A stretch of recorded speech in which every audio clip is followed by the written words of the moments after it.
umuntu mhlawumbe ungenwe mhlawumbe ake sithi amadlozi awu4 mkhulu ayaphila kuye, so kuyenza ukuthi amphathe onke kanjalo mkhulu. Kuyaye bese ke umuntu efuna isolution ukuthi njengoba ngiphethwe ngamadlozi awu4 ngiwanaka kanjani, mhlawumbe ngiwalandelisa kanjani mhlawumbe ukuze ngikwazi ukuthi ngiyibone indlela yaphambili, ngoba inkinga yokuthi mkhulu ungaqala ngedlozi elisemuva ebese kulandela eliphambili iyazona izinto khehla zonyakala kakhulu. So ungabe usakhona ukuhamba indlela yakhe, ingakho uthatha umuntu kuthiwa uzuyaguga mhlawumbe udlule emhlabeni usathwasa, mhlawumbe usalungisa idlozi ngenxa ukuthi waqala ngoko wrong, wangaqala ngokwakumele aqale ngakho mkhulu. So nale account amkuthi mhlawumbe mawuphethwe idlozi kanje uqala ngaphi ngalo, uqala ngaliphi iqala ukuze ukwazi ukuthi indlela yakhe iqhubeke phambili mkhulu.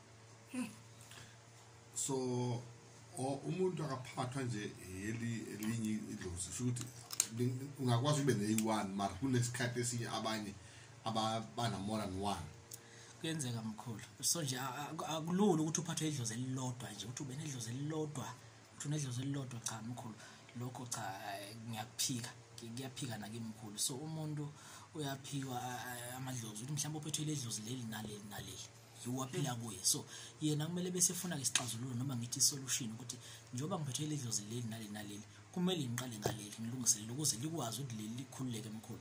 Ake ngibekise nje khehla, uma uqala ake ngithi mhlambe wenzani nje khehla, mhlawumbe ake sithi ubeka amabhakede amanzi mkhulu nejojo tank ufuna ukwapaka kanje mkhulu, angeke uqala ubeke 20 litha ngaphansi bese uzobeka ijojo tank ngaphezulu, izolema 20 litha ifevele. So kumele uqale ngejojo tank before ubeke 20 litha ngaphezulu, so ukwazi ukuthi zime kahle izinto zingawe mkhulu. So nala idlozini kunjalo khehla, siyayincenga mkhulu ukuthi siqala ngalokho kuze sikwazi ukuthi siphumelele khehla.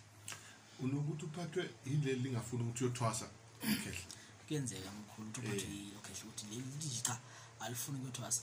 Mina ke endleleni yami kamoya mkhulu ngisakhula ngiphethwe mina amakhehla amabili nogogo. So leli khehla leli logogo lo oyedwa mkhulu ugogo womngoma usebenza ngomuthi, usebenza yonke uyisangoma nje street. So kwakuthi ngesikhathi mayifika imizi ongisebenzisa ezongifaka imithi, kwesinye isikhathi efuna ukungithatha ebusuku enqaba umkhulu elicha akayindawo, noma mhlawumbe uthi ugogo engisebenzisela imithi ebese umkhulu mayifika kimi ngiphupha mhlawumbe ebusuku ebese efika ngigeza ngamanzi ethi uyangihlangulwa leyo muthi ufuna ngibe clean. So amadlozi nawo khehla ayakhuluma, kuba khona enqaba licha asikwenzi lokho, kube khona ilivuma ukuthi siyakwenza lokho, sikwazi ukuthi siya kanjani phambili nale impilo yalengane esiphila kuyo. So bantu bacabane ngokwabo lapho ke mase kufika exaleni mkhulu kuyenzeka ixatshwana ubonise esixabana ngoba asiyaphikisana ngawo. Ingakho ngithi mkhulu kumele wazi ukuthi kumele ngiqale ngilaphe liphi, ngoba uma ungaqala ngomuntu osemuva ushiyo phambili bazoxabana vele bese gcina ukuthi idlozi lakho liyakubanga, ngoba ngamadlozi lawa akuphethe nothi wasekhaya mama sikhuluma ngamadlozi base bayakubanga ke kwezisuke kwenzekeni kuyo.